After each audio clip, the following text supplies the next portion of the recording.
Russia ইরানকে কি সাহায্য করছে, কি কারণে করছে এবং এর সম্ভাব্য পরিণতি বা প্রভাব এ নিয়ে সম্পূর্ণ বিশ্লেষণ। রাশিয়া ইরান সম্পর্কের পটভূমি। রাশিয়া ও ইরান বহু বছর ধরে দ্বিপাক্ষিক সহযোগিতায় যুক্ত, বিশেষত উপপ্রশাসন ও নিরাপত্তা, অর্থনীতি ও রাজনৈতিক সমন্বয়ে সম্পর্ক ডিপেন্ড ওভার টাইম।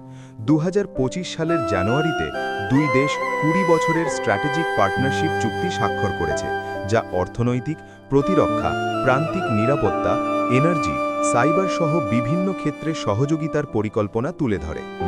রাশিয়া কি ইরানকে সরাসরি সামরিক সাহায্য করছে?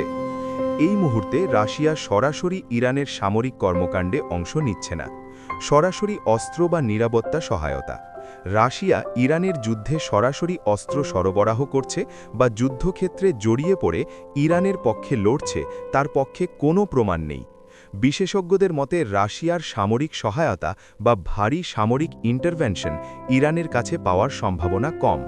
রাজনৈতিক ও কূটনৈতিক সমর্থন। রাশিয়া ইরানের পক্ষে ডিপ্লোম্যাটিক ব্যাকিং দিতে পারে, যেমন আন্তর্জাতিক মঞ্চে ইরানের অবস্থান সুরক্ষিত রাখা বা জরুরি পরিস্থিতিতে সমঝোতা যোগানো।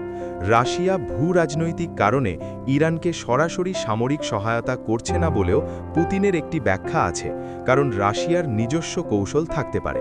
উদাহরণস্বরূপ, মধ্যপ্রাচ্যে ভারসাম্য বজায় রাখা বা ইসরায়েলের সঙ্গে সুসম্পর্ক রাখতে চাওয়া। রাশিয়া ও চীন কিভাবে সহযোগিতা করছে? ক্ষেপণাস্ত্র ও সামরিক সরঞ্জাম পরিবহন।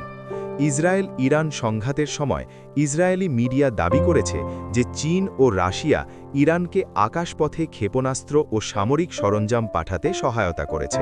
যদিও এই দাবির ওপর আন্তর্জাতিকভাবে বিতর্ক রয়েছে, তবে এটি একটি প্রতিনিধি মিডিয়া রিপোর্ট। যৌথ নৌসেনা মহড়া।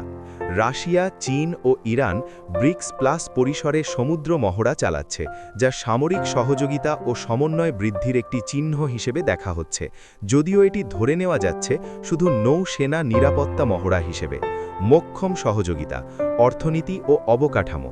Rail line. রাশিয়া ও ইরান নতুন রেল নেটওয়ার্ক বানানোর পরিকল্পনা করছে, যা পশ্চিমা নিষেধাজ্ঞা বাইপাসে সাহায্য করবে এবং বাণিজ্যিক সংযোগ জোরদার করবে। এটি অর্থনৈতিক সহযোগিতার একটা বড় দিক। বাণিজ্য ও প্রযুক্তি। স্থায়ী পার্টনারশিপ চুক্তি বাণিজ্য, সামরিক প্রশিক্ষণ, তথ্য প্রযুক্তি, সাইবার নিরাপত্তা ও সাংস্কৃতিক সহযোগিতার ক্ষেত্রেও দিক নির্দেশ করে। সহায়তার অন্তর্নিহিত কৌশলিক কারণ। রাশিয়ার সুবিধা, পশ্চিম বিরোধিতা বৃদ্ধি। ইরানকে সমর্থন রাশিয়াকে পশ্চিমা, বিশেষত আমেরিকা ও ইসরায়েল বিরোধিতায় শক্তিশালী অবস্থানে রাখে। অর্থনৈতিক হাম, নিষেধাজ্ঞা মোকাবিলার কৌশল। এতে রাশিয়া ও ইরান একে অপরের ওপর নির্ভরতা বাড়াচ্ছে। আঞ্চলিক প্রভাব, মধ্যপ্রাচ্যে শক্তির ভারসাম্য রাশিয়ার কূটনৈতিক লক্ষ্যগুলির একটি, কিন্তু সরাসরি যুদ্ধে অংশ নেওয়া ঝুঁকি। বিশেষজ্ঞদের মতে রাশিয়া এখন ইউক্রেন যুদ্ধে ব্যস্ত থাকার কারণে ইরানের সংঘাতে সরাসরি জড়াতে আগ্রহী নয় এবং সামরিক সহায়তা দেওয়ার ক্ষমতাও সীমিত। সম্ভাব্য ফল।